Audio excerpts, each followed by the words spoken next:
This video is the first in a series that's all about better diet and better eating, better nutrition, how to improve your diet, how to improve your eating habits in terms of giving up bad eating habits, emotional eating, overeating, binge eating, things like that, and replacing them with healthy eating, good habits around food, and trying to understand the psychological processes that are involved with making those changes, because if we have to make those changes ourselves, then the best way to do that is to understand what's going wrong in the first place, understand why we're making bad decisions and what's keeping us locked in, what's stopping us from changing. I'm not a dietitian, I'm not a nutritionist or anything, I'm not qualified in anything to do with this topic. The only qualification I've got is that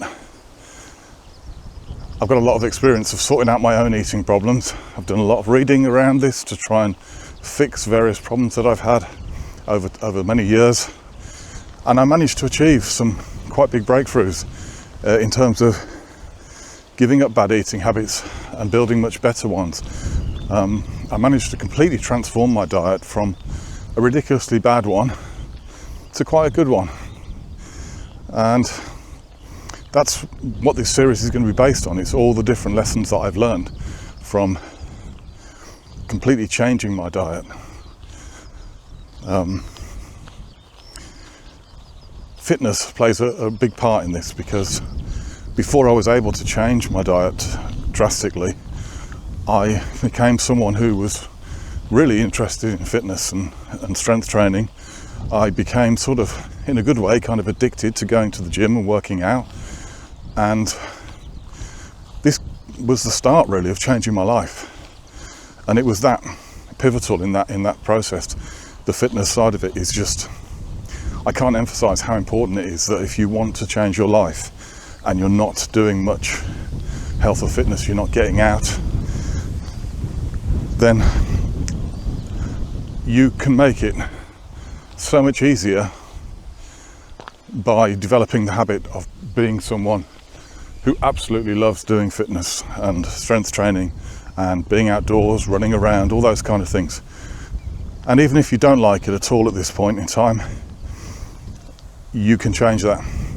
Just like many things, if you do them enough and keep trying and keep looking for areas where you can make changes and improvements, then eventually things start becoming habits. Eventually you find things that either you just like, or you start liking the things that you previously didn't like.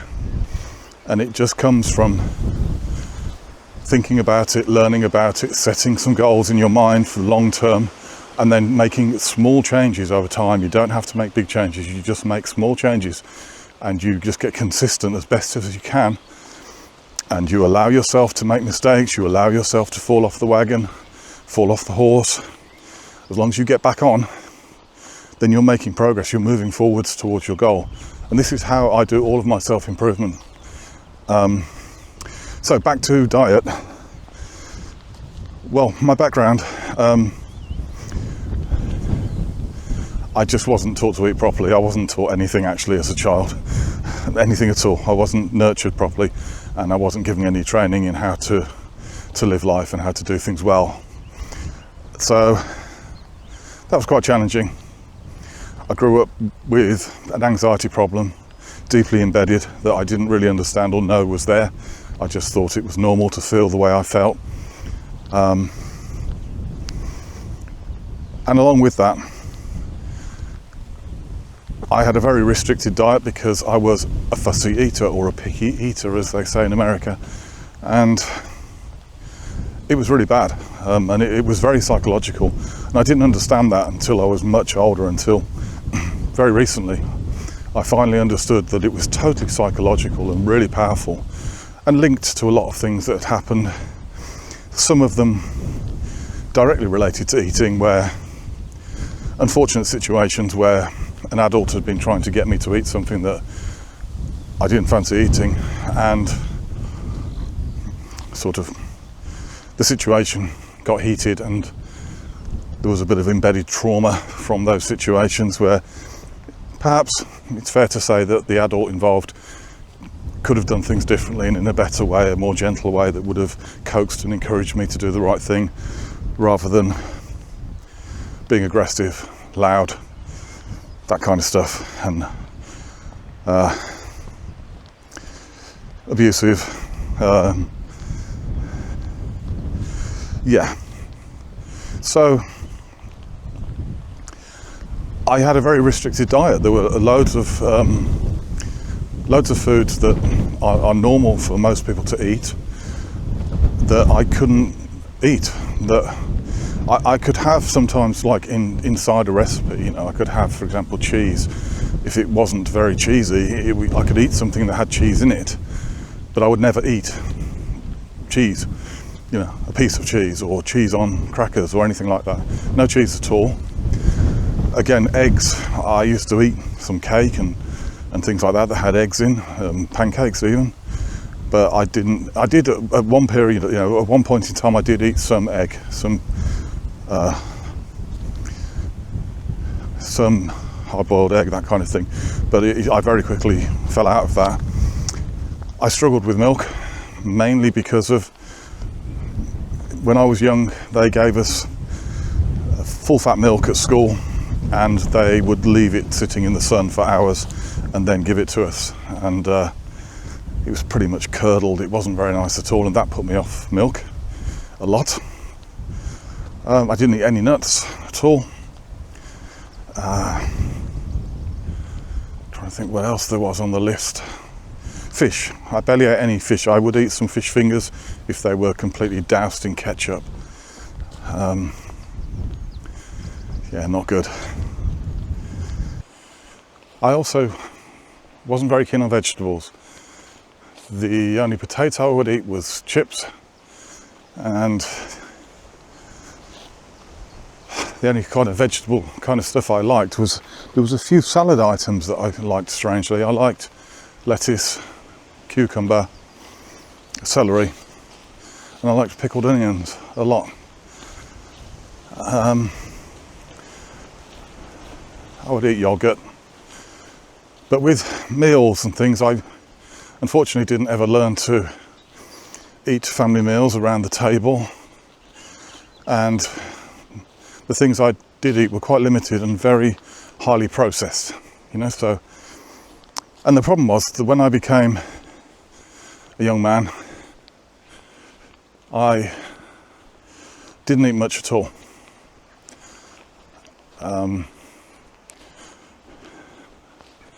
I'm a bit lost here.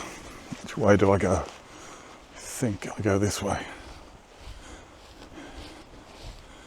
Is that the path? Okay.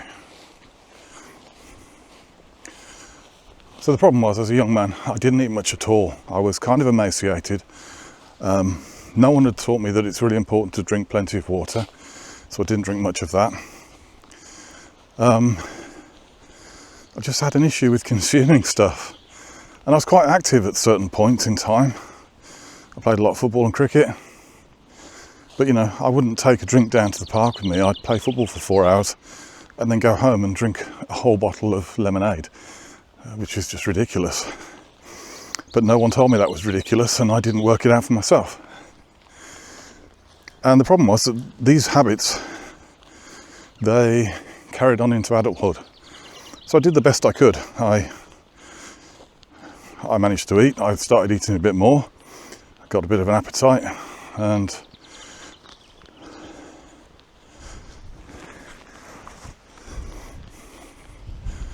I was about 30 when I started going to the gym seriously, and that changed things. I started to develop a proper appetite at that point. I did eat quite well, but unfortunately I also had a drinking problem.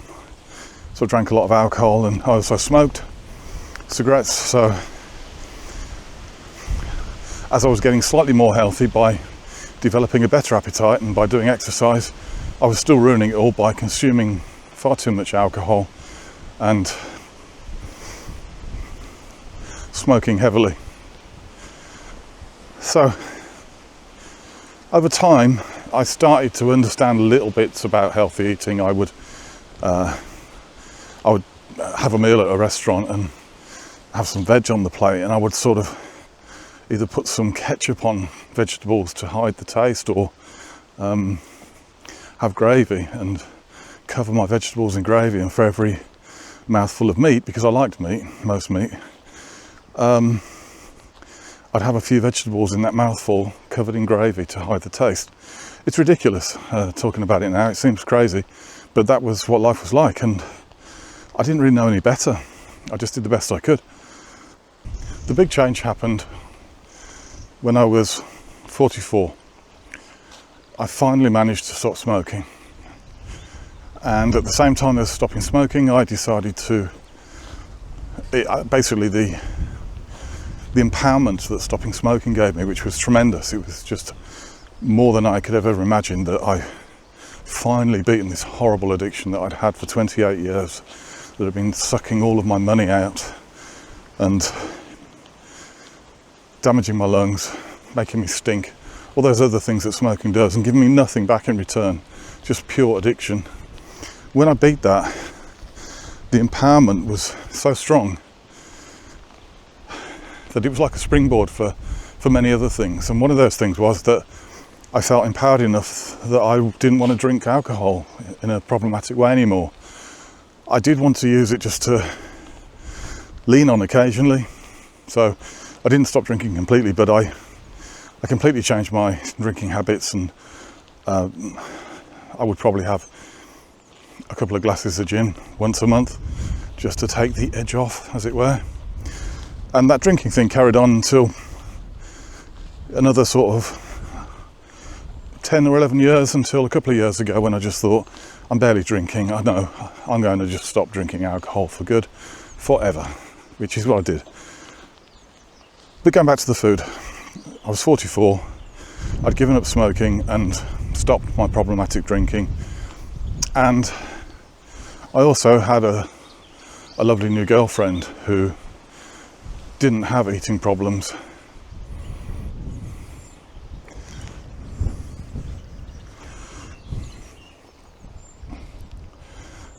And I also managed to find myself a lovely new girlfriend who didn't have eating problems. That was a loud shot.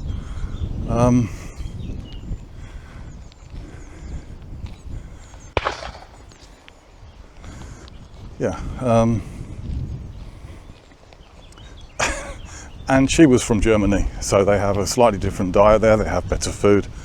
She introduced me to some new foods, and she really helped and encouraged me to start being a bit bolder and trying new foods, but she was very careful and gentle about it, which was what I'd always needed, what I should have had in the past when I was a young boy, to help me to try and start eating properly. And because of giving up smoking and drinking, it started to work. Something had changed, and I started to believe in myself. I started to believe in my power to do things in a much better way, to take control of myself, my habits. And it took a while, but over time, my diet just got totally transformed by not being a fussy eater anymore, by introducing all of these foods that I've been missing out on all my life. There was the big ones that I've mentioned, like starting to eat eggs, and everything that I started to eat like that, I started loving it as well. So loving eggs, cheese, nuts, and there was little things along the way as well, like I'd never eaten any olive, never even tried one, or if I had tried one, I spat it out. And I started to love olives. And I started to switch my mindset, because at this point I'd been training hard regularly for 15 years at the gym, and I'd learnt a lot from that experience, and it was affecting the way I ate, because I realised, with lots of reading and things like that, I realised that the right way to eat is to eat to stay alive. It's like putting fuel into a car. If you want it to perform well, give it the best fuel possible. And it's exactly the same. So I started slowly but surely to switch my mindset about food, so that I want to enjoy eating. I want the pleasure from eating nice food, but I wanted to stop eating purely for pleasure. I wanted to stop the dopamine fix eating, that kind of stuff, the binge eating rubbish that didn't give me anything in terms of nutrition, that I didn't need to eat, just stuff that you shouldn't really be consuming, which I've been consuming all my life.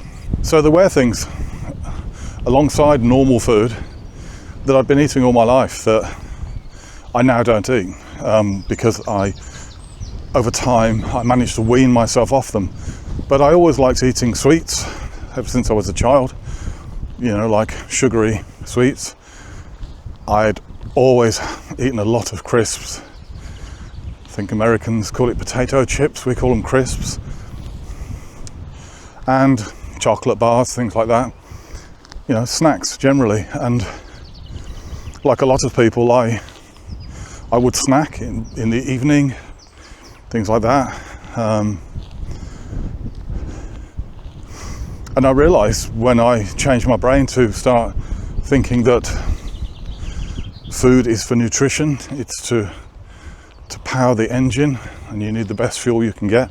I started to understand that there were certain foods that I was eating habitually that if I stopped eating them, the only thing that would happen was I would be more healthy. They were giving me nothing in terms of nutrition, nothing at all. They're quite expensive.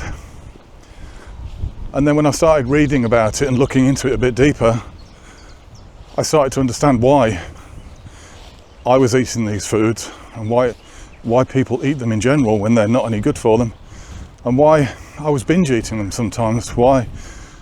Because I got rid of my bad habits like smoking and drinking. So if I had a terrible, stressful week and I needed something, instead of drinking or smoking, I'd start eating. I switched some of my bad habits to food, and I made them into a problem, and I started becoming an addict of certain foods. And when I looked into it and started reading about it, it all made sense, because I started learning that the companies who make crisps, who make sweets, they know a lot about neuroscience. They know a lot about the products they're making. They pay a lot of money to have the best scientists. And I learnt a lot of things which I will be sharing in this series about improving your diet. But I understood that they were producing these items, and they were doing everything they could to make them addictive. They were doing everything they could so that they fired dopamine in your head and other chemicals that make you find it hard to stop eating these things, to not binge on them. And the fact that these people were doing that, the fact that I'd beaten these addictions I had in my life to alcohol and tobacco, and I now found that I was being, part of the way I did that was to understand that other people were designing these products and making them in a way that made them addictive, that made people want them. They would market them and advertise them in a way that made them look cool, made it look like they were refreshing and good for you, and all these other lies. And part of the way that I managed to give up was to get angry about being manipulated by these people. And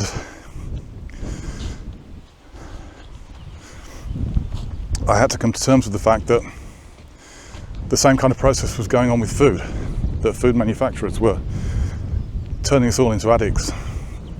They would tell us how wonderful their products were and how they'd make us happy and satiated and all this stuff.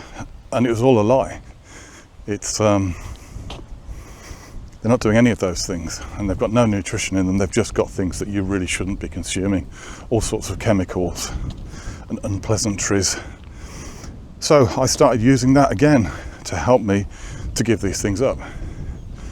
I allowed myself to get angry that I was being manipulated by these people, that they were taking control of me, and I was taking my hard-earned money, taking myself to the shop, buying their products and then consuming them for no benefit of my own, just because these people had worked out how to tap into my brain and get me to do what they wanted, and ultimately give them my money for their product.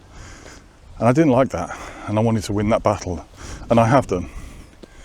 So I'm going to be sharing more information about what they're doing, how they do it, and more information about how I managed to stop buying that rubbish, and how you can do the same too if you want to. If you want to stop eating rubbish, crisps, sweets, chocolate. If you want to eat food that hits the right spot and gives you energy so that you can go and train, so you can live your life, so your brain functions as well as it can, you can make great decisions, you can be in control of yourself.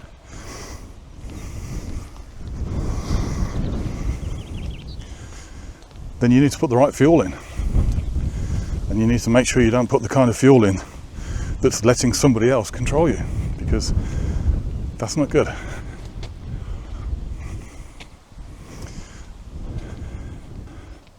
So there was one problem that I knew would come along when I gave up smoking, which is that smoking, each time you have a cigarette, it poisons you. And by doing so, that kind of takes away your appetite briefly. So if you keep smoking every half an hour, you can get away with eating less than you really need, because you just keep killing your appetite every time it comes back, which isn't good. So I knew that once you give up smoking, you stop doing that, and there is a risk that you will eat too much, and you'll try and replace the habit, because when you're addicted to smoking and you do it for decades, you're used to consuming something on a regular basis, and you're used to holding that in your hands and putting it in your mouth and all these things. And when you stop doing that, it's hard. You get the urge to do those things, and you end up picking up food and putting it in your mouth instead. So I did put on some weight, and I was in my mid-40s at that time, so it's quite hard not to put on weight anyway. You start gaining weight at that age unless you really start pushing to keep it off. So a new challenge I had was a permanent situation of trying to understand and implement ways of keeping my weight down. So that's a big part of this, and because on that journey to control my weight, to be in control of it, I learnt a lot. I tried many things. I learnt about fasting. I did a lot of experimentation with how much doing different kinds of exercise can assist you in keeping control of your weight or helping you to lose weight, and how much the balance between changing your diet and burning off calories with exercise, I think it's probably different for each person, but I wanted to try and understand that equation myself so that I could get control of my weight.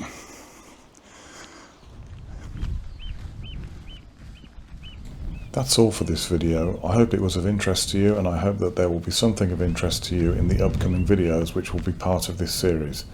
If you would like to watch the second introductory video of this series, which goes deeper into some of the topics covered in the series, please click the link to the video which is at the top right of the screen now. If you like this video, then please click the like button for me, and if you would like to be notified when I upload more videos, please click the subscribe button. Thank you very much for watching this video, it's much appreciated.